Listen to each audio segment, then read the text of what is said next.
Um, yep. So in That's the in mine. 400 That's in meters. mine as well. Oh, sorry about that, fellas. It's a short episode, boys.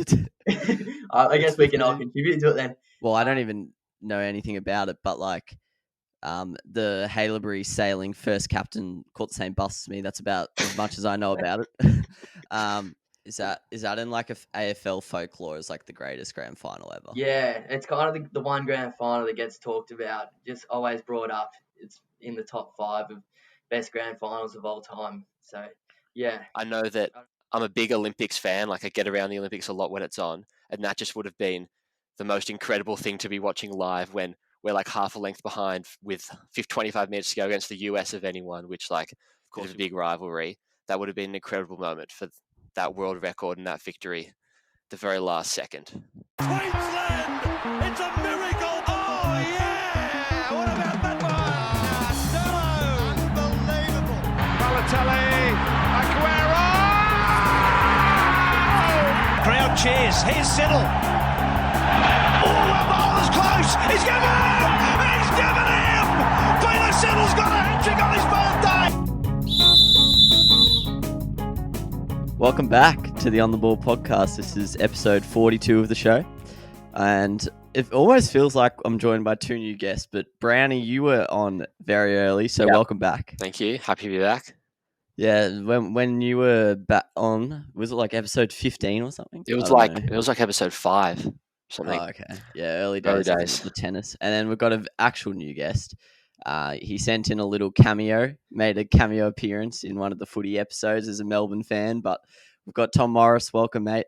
Cheers, Cork. It's good to be here. Good to make the show debut. Yeah, it's a beautiful day, actually. I don't know. There's something in the air right now. I'm feeling good. I don't know what it is. Maybe it's looking at your Moz. It's got me up and about. Yeah, a couple of weeks going into this. It's coming along nicely. I like it. And, well, horse can grow a mo overnight, so I don't think we need to tilt our hat to that one. But yeah, so today I'm actually excited for this topic. I don't know who made me think of it or anything, but we're doing things that, well, sporting events that you wish you were alive for, or like, I know one of mine I was alive for, but I wasn't really, paying attention. I wasn't hitting Richmond at the pub watching it with the boys. I was in the nappies. So yeah, that's pretty much what we're doing. We've got a top 4 each, so we're just going to roll through those and just see what comes of it. Yeah, so this was not actually meant to be an episode for like 3 weeks, but we managed to get all the pieces together a bit faster than I was expecting. So here we are on episode 42. So who wants to kick us off? I reckon we start with you, Moz. We'll let the debutante go first. What's your number 4? Yep, sounds good to me. Well, I'm glad you said you could be alive for these because technically I was 7 days old when this happened. So the Kathy Freeman gold medal at the 2000 Olympics. Yep. So That's the in 400 mine. That's in mine as well. Oh, sorry about that, fellas. It's a short episode, boys. I guess we can all contribute to it then. Yeah, so I've got a bit of a newfound appreciation and love for the sport of running. I'm a bit addicted at the moment.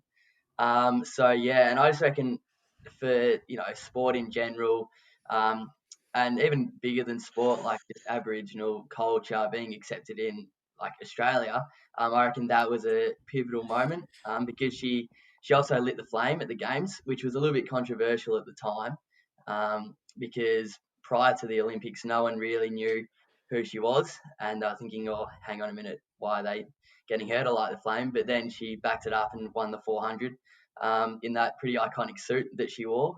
So yeah, that absolutely would have to be in my top 4, even though I was alive for it technically. Yeah.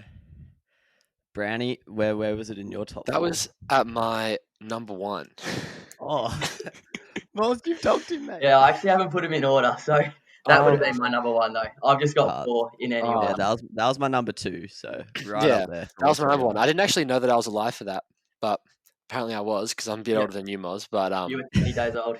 I've watched that video on YouTube many times, I must say, of her winning in that packed ANZ Stadium in Sydney, and everyone's just going crazy. And you can tell that she's just like so like overwhelmed when it happens. Like it's just like an incredible moment that I watch like once a month, I must say, on YouTube, because it's just the best. And I just wish if you were watching it live at the time and didn't actually know that she won when you were watching it, that just would have been the coolest moment ever.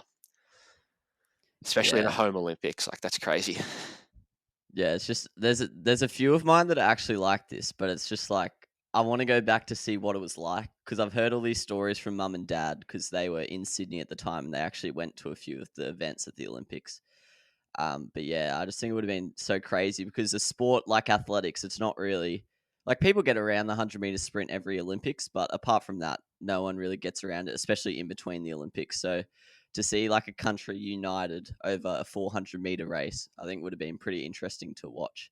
And yeah, I was talking to mum last night about it. I was like, because I was looking at her medal stats, and yeah, they're obviously great. Like to win a gold medal at the Olympics, she did well at the Commonwealth Games and a couple of the world champs. But I was like, is Sally Pearson comparable to her? And mum and dad were like, nah, not even close. Like Kathy Freeman was such a bigger star after the 2000 race, where even though Sally Pearson's like arguably been more successful in her career.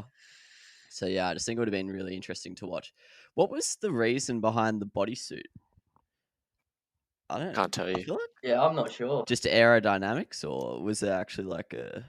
I'm not sure. Yeah, I don't think she wore them for like the heats and the finals leading up to the actual final. But yeah, I'm not sure where that came from. Yeah, so I know she won silver at Atlanta, so there was a bit of like expectation of her going into it, but I'm pretty sure between Olympics she might have had a couple injuries, and I think she actually took like a year off or something in 1998. So pretty impressive to win that. I was watching it last night. I actually, the 400 meters, I think, did you do 400, Moz? 400s and 800s? Yeah, you're both athletes, you two. But yeah, I just can't handle the 400. Like, it's like a 90% sprint the whole way. Like, I don't get how they do it. Yeah. Like, my tank is a 150 max, I think. Yeah, it's all even the hundreds is a bit of seconds for them. Yeah, even like she actually looks like she's about to fall over half the time, because she's like just taking such long strides at such a great pace for so long. It's like by like the 300 mark, it looks like she's getting a bit knackered and it was going to hit the deck. But yeah, as you said, Brownie, that moment at the end, like the crowd's just going off. Like it looks like a soccer crowd or something. Like people have got their tops off, like was flinging it around. And yeah, she just like hit the deck. You could kind of tell on her face she couldn't really comprehend what she just achieved in that moment. But yeah, that would have been pretty special to observe. I actually saw her the other year at Southland. Fun fact. Oh. Yeah, she lives around this area nowadays. Yeah, she does. Yeah. Side note as well, the first ever medal I won in running was presented by Kathy Freeman. Oh, really? Yep. Yeah, athletics is a tough sport to be in, I reckon, because like obviously she won a gold medal, so she's one of the best at it, like in her era for that distance. But you're just like not even a megastar, really. Like it's just once every 4 years you get a bit of recognition. Unless you Usain Bolt or someone freakish like that. Yeah, unless you repetitively do it. Yeah.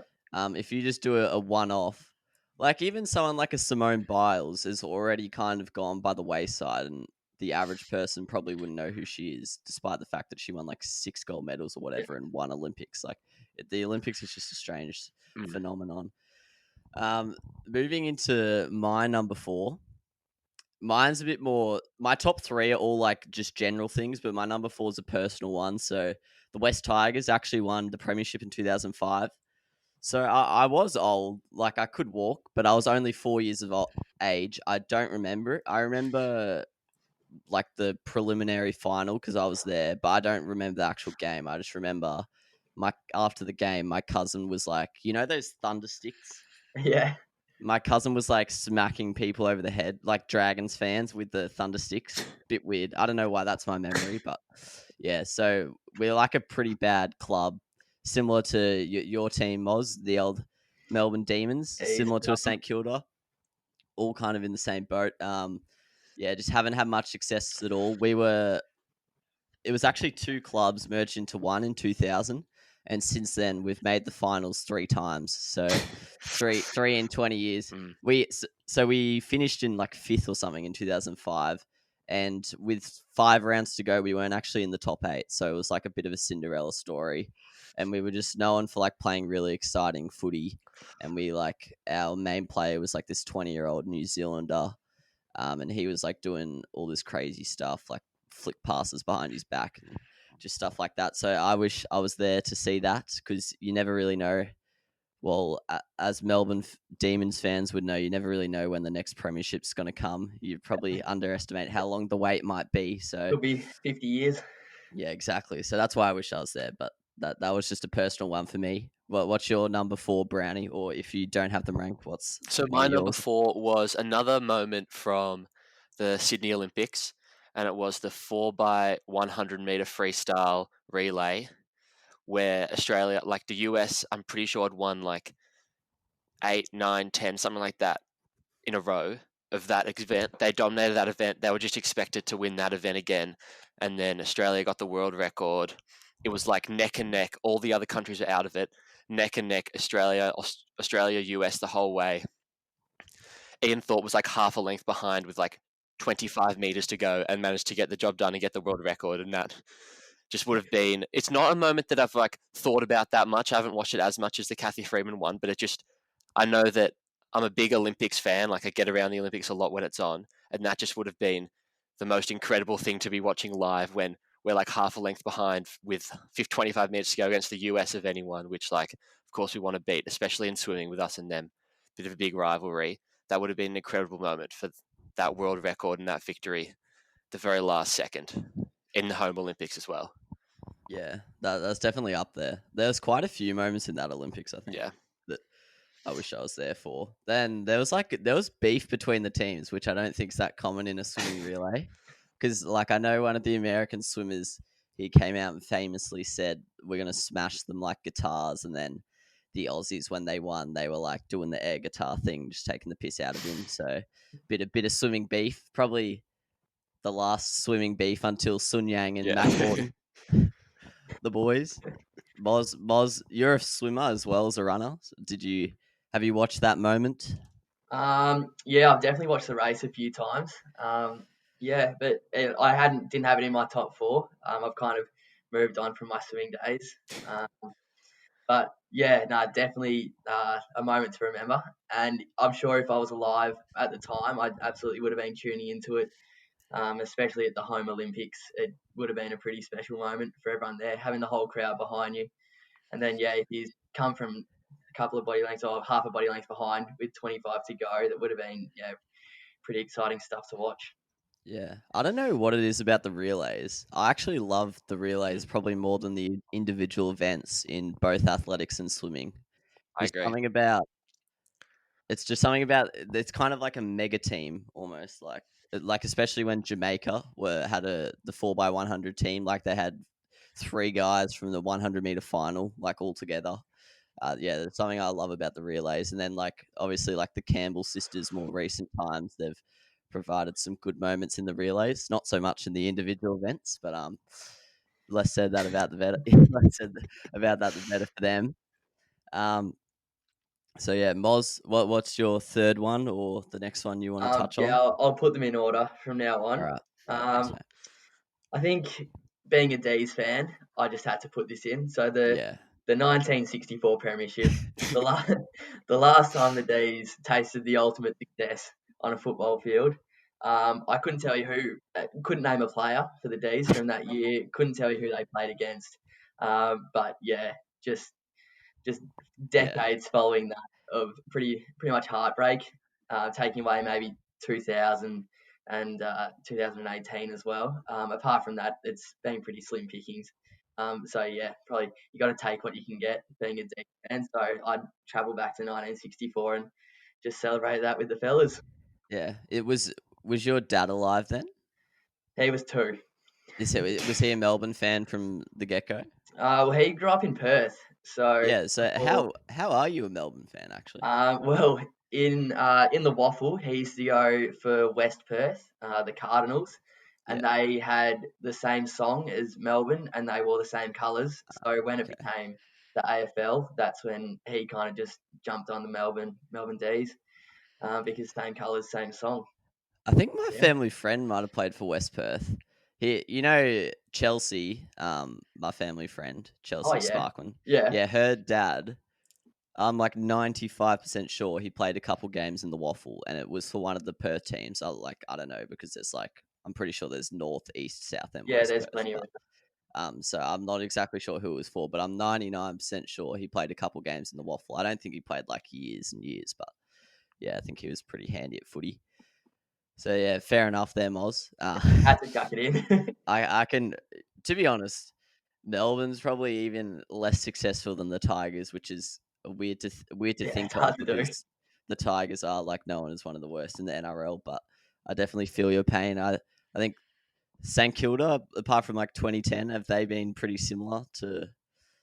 Yeah. Who are the other clubs that have been? Carlton, they haven't been great, have they? But Carlton, that's the last 20 years. They were very good all the way through like the last century before that. So the Tigers are kind of like that, because the Balmain Tigers, who's like half of our club, they were like one of the 3 original teams. So they won like bulk premierships in like the 1910s.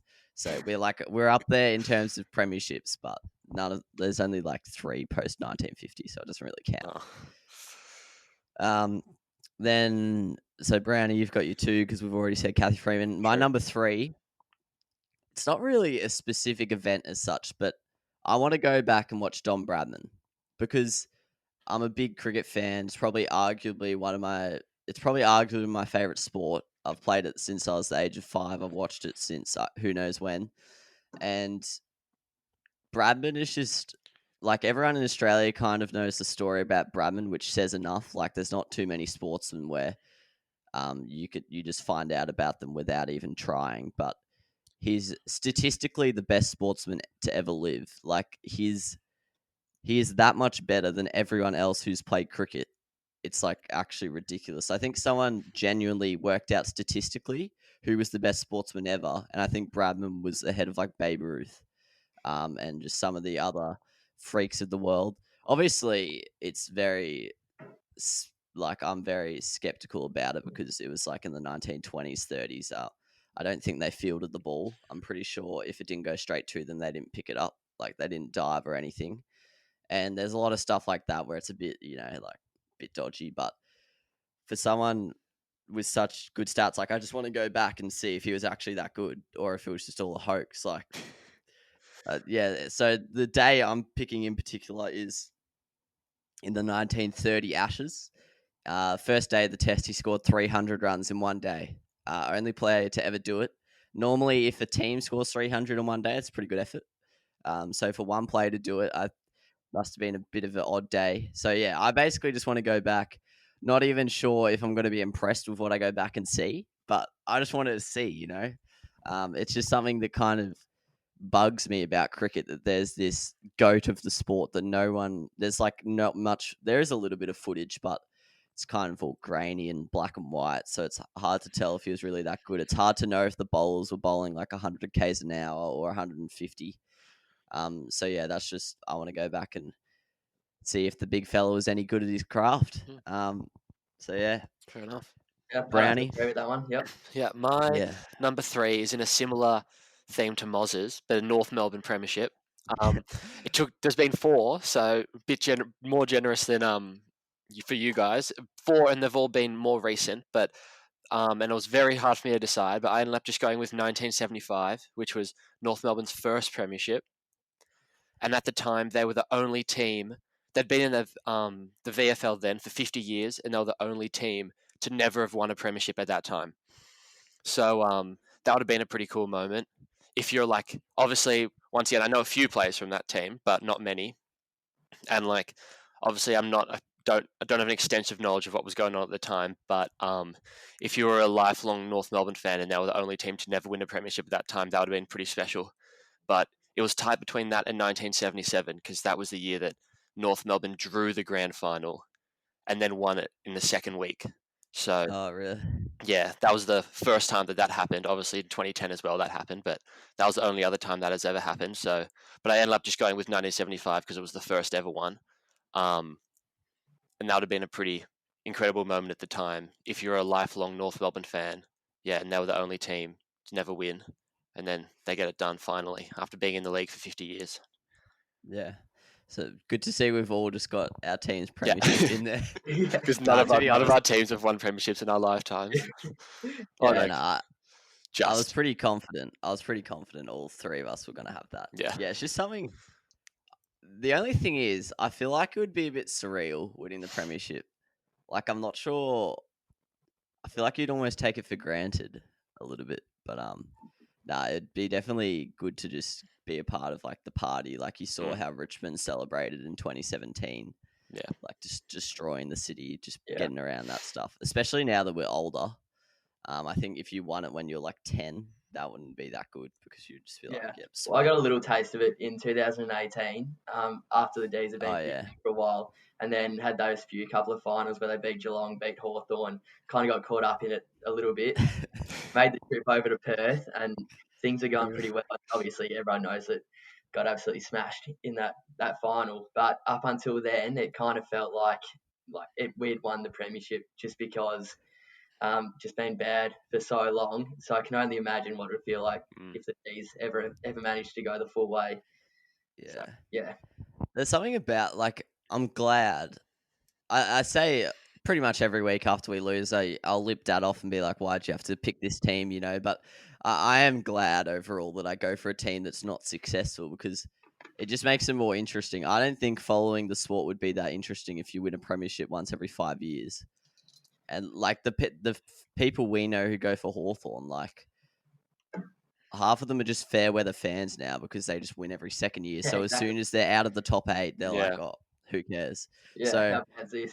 Do you think? I've got a question. Since our teams have never won, or like we don't really remember them winning, do you think when your team wins a premiership, do you think you'll be like satisfied and like not follow the sport and not follow the team to the same degree that you did before? Or do you think that you'll be more into it after they win the premiership and then you'll get more disappointed when they just not win the next year? Because I personally think that I follow the footy, but when my team wins a premiership finally and I like follow it and I'm like a big fan of it, I think I'll be like, okay, like I'm kind of satisfied and I don't need to follow my team to the same degree as I did before because I've experienced that. I'm kind of just waiting for that moment. And once I've got it, I feel like maybe I won't. I don't know, but that's an interesting point. What do you think, Moles? Yeah, I don't know. It's a very good question. I've never even thought about that before. I reckon if the D's ever win it, which surely they have to in my lifetime, I reckon I'll absolutely be satisfied with it. And then I reckon the next year I'd be like, you know what, we've won it. Like I'm fairly happy with that. Probably there's no higher that you can go. So yeah, I don't know. It's it's hard question. It's hard to say unless you're in the situation. I know my dad in 2005, he regrets that he like said he wasn't even that pumped when they won. He said he was like more pumped when they made it to the grand final. And then he said like the week building into it and like the celebrations, he said he just like kind of took it for granted and almost it didn't really kick in till like, you know, a couple months after that they had actually won the premiership. And by then kind of that ship's kind of sailed. So it's something you've got to be in the moment for. But in terms of how I'd be after, I don't know. I feel like it would almost be like a big sprint to the finish. So maybe the next few seasons I might fall a little bit off, but then my batteries would like recharge and I'd be back on the horse again. Yeah. But it's hard to say if they then became a team that just came top 4 every year for like 10 years straight, maybe your expectations would rise and you would just like, if they started playing average again, you wouldn't care that much. But no, I reckon I'd be straight back into it. Maybe it probably wouldn't inspire me to go for it more. I don't think I really care that much about success, but like, I don't think I'd fall off 100%, but maybe my expectations would kind of just be like, oh, I don't really care how we go for the next like 5 years. We've got our premiership. But then like after a few years of, you know, disappointment might lower those expectations again, then start cracking the whip on the fellas again. So what does that take us to, Moz? How many have you said of yours? I've had 2 so far. All right, what's your third one?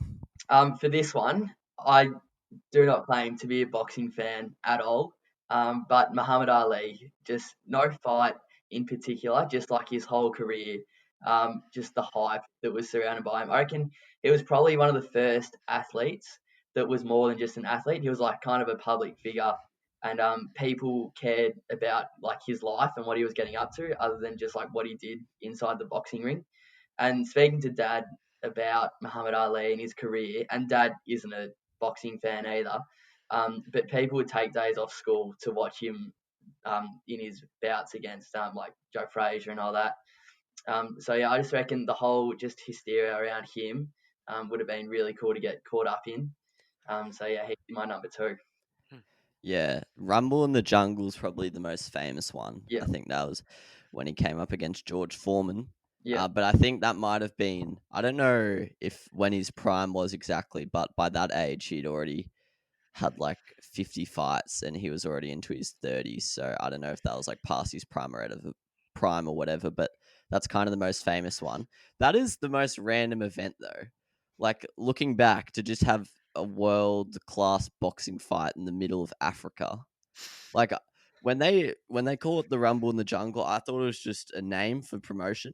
And then like the other year, I legit Googled it, and it was in the Democratic Republic of Congo, and I was like, wait, what? And so yeah, I don't know if they did it for charity or something, or maybe they couldn't decide on a place, so they just went somewhere random, so no one had a an upper hand. But yeah, 100% agree with you there, Moz. He seemed like a legend, and I can't remember what Olympics it was. It might have been 2016. I think he had Parkinson's disease, but he might have held the torch or something for a little bit. And yeah, I know my parents, they were like almost in tears. Like he just seemed like he was such a megastar. And as you said, everyone just loved him like more than a sportsman.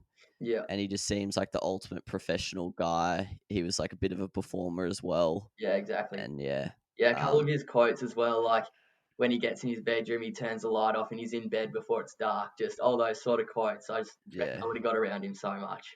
Yeah. Just boxing in general at that time, I think there's quite a few sports. There's one that's actually my final event, but there's quite a few sports, even golf, like going back and watching, hopefully I'm not spoiling anyone's other point, but going back and watching Greg Norman in his prime. There's a few sports nowadays that I just don't think we get around as much, and boxing's definitely one of them. I think the heavyweight stories of the 60s, 70s, and even 80s are like pretty amazing. And nowadays, like I've gotten into it a little bit in the last 12 months, but yeah, no one cares nearly as much. I don't think many people on the street would be able to tell you who like the heavyweight contenders are at the moment. So no, I'd have no clue. Yeah, it'd be definitely interesting one to watch. This has brought back bad memories though, Moz. I actually got this question wrong in the quiz. They said, who did Muhammad Ali fight in the Rumble in the Jungle? And I said Joe Frazier, and it was George Foreman. And I'd legit listened to a podcast about it like the day before. It's probably one of, I'm a big choker in the quiz. Yeah, that's when I guess the wrong Schleck brother. Oh, some bad moments. It's the stressful thing. Yeah, they'll keep you up at night for sure. Yeah. Brownie, you're a big boxing fan, aren't you? I wouldn't have the first clue. Like, obviously, I know who Muhammad Ali is. Yeah, I know what Rumble in the Jungle is, but like, it's not something that I ever really think about. It's not something that I even considered when doing this, to be honest. But it would be cool at the time to see it all. Yeah. Yeah, there's quite a few things like that. You know you're a superstar when people have no idea about the sport, know all your famous fights, and like you are. Like even all these years later, we still know who Muhammad Ali is. Yeah, exactly. So, yeah, that's kind of a similar similar kind of train of thought with the Don Bradman thing. You kind of just want to see what all the hype's about. Like, I'm not even really too fussed if he was a great technical batsman or a hoax and he was just a hack or something. But I just want to see what like all the hype was about, pretty much. So yeah, Brownie, what's your final one? So my number one's obviously Kathy Freeman that we talked about before. My number 2, I was actually 7 when this happened. It was in 2008, which is quite old but I put it in because I didn't follow it at the time. I didn't know it was happening at the time or anything.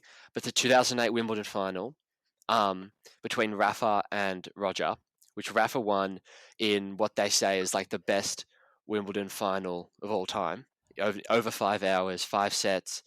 I think it was 8-6 in the 5th set to Rafa. And even though I'm a Roger fan, Roger is my favorite player ever. The reason I put this in is because Roger had won 5 Wimbledons in a row going up to that point, and Rafa he'd won a few Grand Slams, but this was his first Grand Slam, not at the French Open.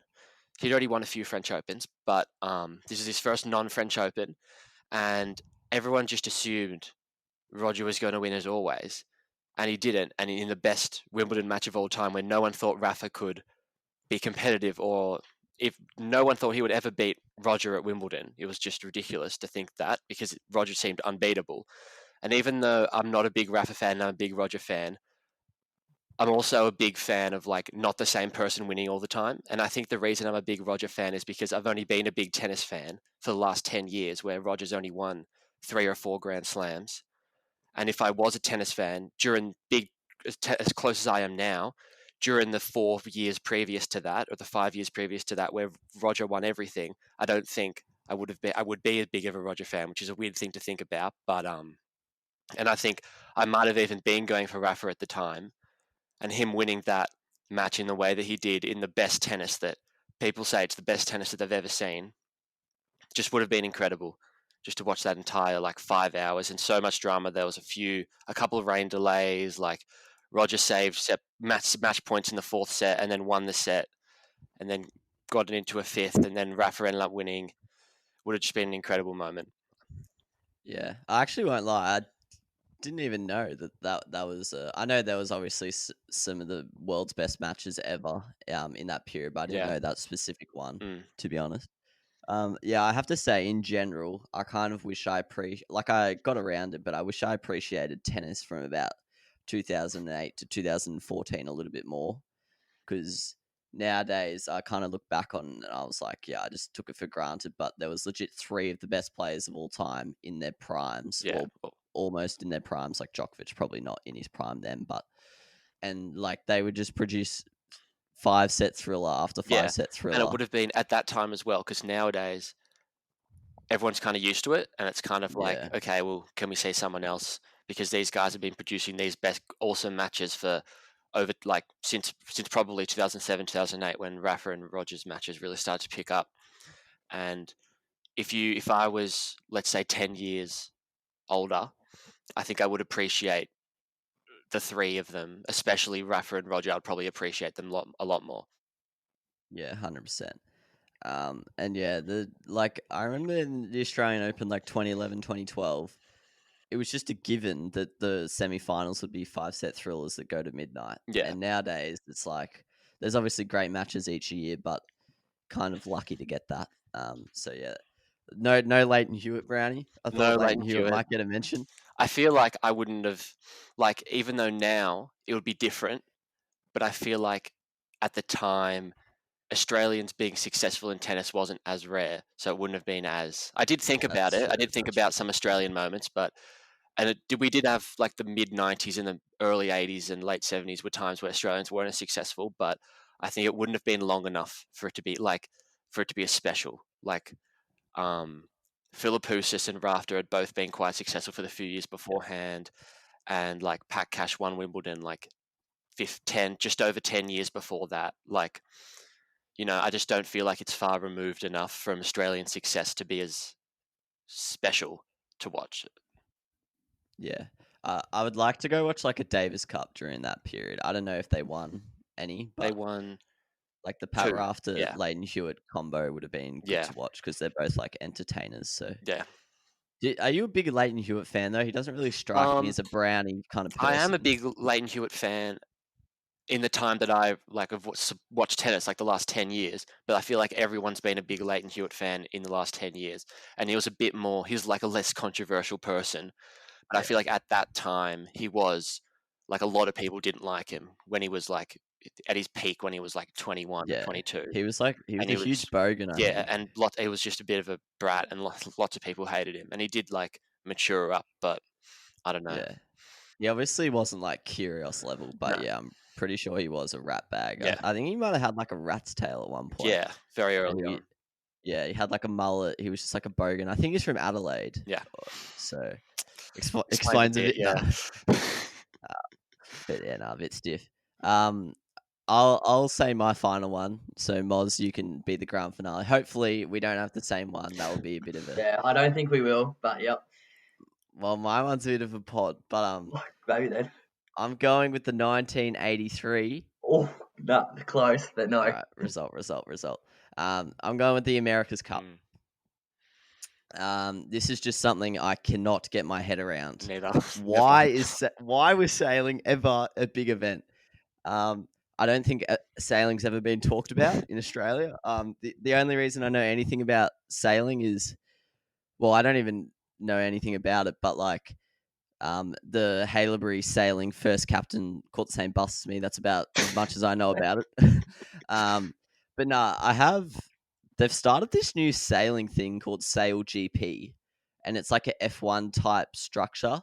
So they go to like a few harbors around the world and they do like 2 days of racing, kind of like a V8 Supercars F1 type thing. And I watched, they started in the Sydney Harbour and I watched that, and that was actually kind of interesting. But yeah, so the America's Cup has been going since 1851. It's not consistent, so there'll be like a 4-year gap, a 2-year gap, a 10-year gap, so it's a bit weird. But the New York Yacht Club, apart from, well, I don't know how there was a defending club in the inaugural one, like not sure how they won it before it started, but the New York Yacht Club had won the first, well, they had won every edition of it from 1851 to this one in 1983.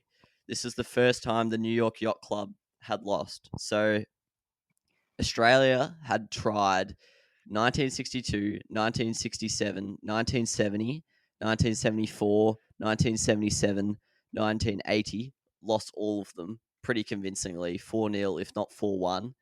And then Alan Bond, he decided to invest in this new boat. It's called Australia 2. He had a crack the 3 years previous. He had, I don't know what their role is, if they're like the financer of it. I don't know if they're like the CEO of the boat or something. But yeah, Australia 2. It was 1983. The Royal Perth Yacht Club, skippered by James Bertrand. And I'll be honest, I don't know who those two people are, but I've heard of them a lot just because of this. I don't really know who Alan Bond is, and I don't really know who James Bertrand is, but I know my dad's talked about them a lot. Yeah, so I don't know if this is something to do with bias. My dad's not a sailor or anything. He's not a boats person, but my dad talks about this event non-stop. We were even talking about it last night because I brought it up and struggled to get him to shut up about it for a good 30 minutes. And yeah, the main thing is similar to the Don Bradman thing. It's just pure intrigue. I want to see how this country got like engrossed in a sailing race. Like, I just don't get it.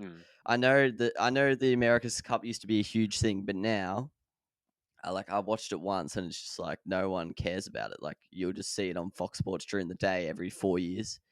And yeah, this really just changed the landscape of the America's Cup. Probably ruined it, actually. Because now there's like all these random international yachts, like New Zealand's won it a couple times, Switzerland have won it a few times, so it's probably affected the prestige of it. But yeah, apparently Australia just went nuts. Like Dad was saying, you were trying to get into pubs to watch it, and they were like knocking people back because there was too many people there. And I don't know who. I think it was Bob Hawke came out and said any boss who sacks a worker for not turning up today is a bum. Like they wanted him to make a public holiday, but he wouldn't go to that extreme. But he just said that, and yeah, I don't know. I think they were. Yeah, that's right. They weren't 3-0 down. They were 3-1 down. So they were 2-0 down. Then they went 3-1 down. So Australia had to win the 3 final races, and they did it. And yeah, it was the 7th and final race, September the 26th. And I think everyone just lost it. Australia just went into mayhem, which is just kind of a bit of a theme of my answers, to be honest. I just want to see the intrigue of stuff that's a bit mysterious, like Don Bradman, and I want to see Australia united behind something like they were with Kathy Freeman. So yeah, that's the reason why I've gone the America's Cup, because it just seems outrageous that there was a nation getting around sailing. But yeah, something that you definitely can't understand unless you were there. Because I just never. I'm the same. I've always heard about this thing that's like put Australia on the map. I'm like, how? Just doesn't make any sense to me. Yeah, when I was talking to my dad about this as well, that's the first one that he brought up. And whenever we go back to Perth, we always go to the Perth Yacht Club, and they've still got the Australia 2 boat in there, and you can they've got a whole museum just built around this one boat. So it's clearly a pretty big thing back. But yeah, I haven't really heard too much about it, but at the time it would have been absolutely huge. So yeah, I'm with you on that one, Corp. And then the Perth Yacht Club rocked up in 1987. So if you win, you get to host it. It was in Fremantle. Got smacked 4-0. And Australia have never made the America's Cup again. So it's just like a once in a lifetime phenomenon that, as you were saying, Brownie, you just like that's just the main thing. There's so much intrigue as to how this was such a big thing. Yeah, it's like a lot of the things we talked about. Like I want to go back and watch Greg Norman because apparently he was like a national superstar. I want to go watch the Kathy Freeman race, and yeah, it's just a lot of stuff like that for me. But yeah, Moz, what is your final one to round off the episode, mate?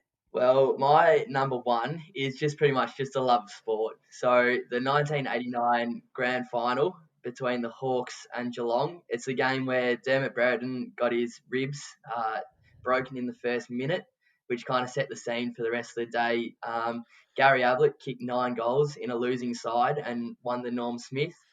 Geelong had an 8-goal comeback in the last quarter, but the Hawks got the win by a goal, I think, which is probably the only downside of the day.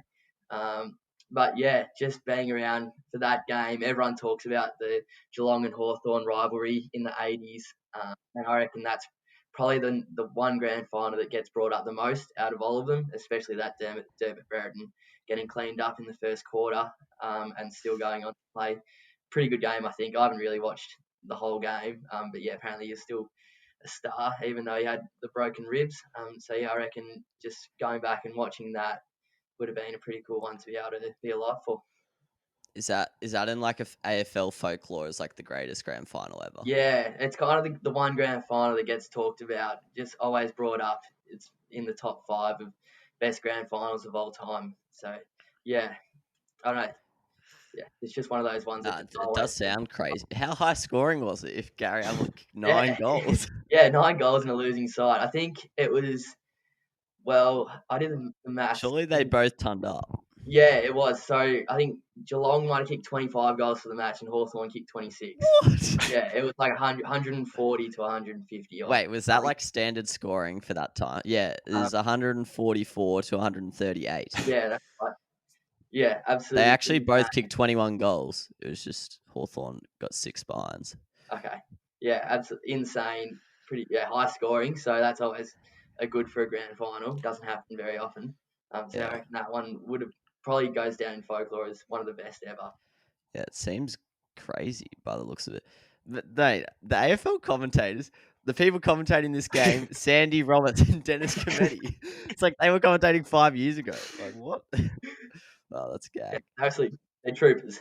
They're genuine. No, apparently Dermot was just like a superstar back in the day. And I don't know, but based off the way he looks now, I assume he was a bit of a rooster back in the day. Well, he thinks he is now anyway, but yeah, that would have been good to watch. Gary Ablett, he's kind of, would you say he's regarded as the best player of all time? He'd definitely be in the top 3. I don't know. It's hard to say who's the best. Same as Bradman, I guess, because it's hard to compare the players over generations because obviously players are getting better as we kind of go on in time. So it's hard to compare, but Gary Ablett Senior absolutely would have to be in the top 3, I'd say. Billy Brownless was playing. I know him. I'm just looking at who I know. Malcolm Blight was the coach. I've heard of him. Not quite sure who he is. He was a player in the North 75 and 77 premierships. Oh, gee, he must have been a young coach. I think he was coach and player for North Melbourne at the same time. What? He coached North Melbourne while playing. That's alpha. So were there any that were close to your lists that didn't quite make it? I won't lie. Mine were kind of just the first 4 that stuck to mind, and then I didn't really put too much thought into it. But some of your answers have definitely. I think the Sydney Olympics, kind of just as a whole, I think there would be quite a few in there. But mine was I was just thinking about the Sydney Olympics. Just would have been something overall that is definitely my number one. Wanted to be there the most, the whole thing. Yeah, hopefully Australia gets the Olympics again at some stage. If I was more of a basketball fan, I would have had the 90s, the Bulls in there. and watching Michael Jordan play. But yeah, I'm not big enough of a basketball fan to get around there. Yeah. I'm just searching up.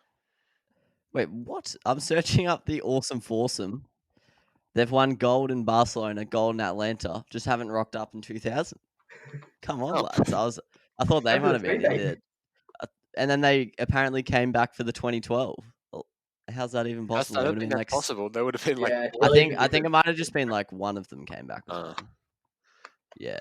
How's the longevity on him? It was just one bloke came back. How? Wait, how? It was He Mr. must have been Doyle. 48. He was 38, I think, or 37. So he must have been pretty young in the original squadron. So yeah, that's pretty much all I've got, really. There's not really any. I didn't really have any honorable mentions, to be honest. It's probably just anything on the same theme, just like moments that Australia kind of got united behind. People who have a little bit of intrigue about their career, like in days gone by, that no one really knows the level of play they were at. A race I reckon that would be cool to go watch would be like, what's that race where all the 100-meter runners were like on doping? It was like Michael Johnson and Carl Lewis or something. It was like in the 70s, I think. I'm not sure. It's a famous race where, all 8 competitors in the 100-meter final were like doping, and they were all like beast. But yeah, I guess that probably wouldn't be the best spectacle because at the time you wouldn't actually know they're doping, so it wouldn't be that interesting. Just be another 100-meter final. So that's pretty much it. Got anything else planned for the day, lads? Moz? Nah, just a date with the couch, I think. Watching a bit of footy.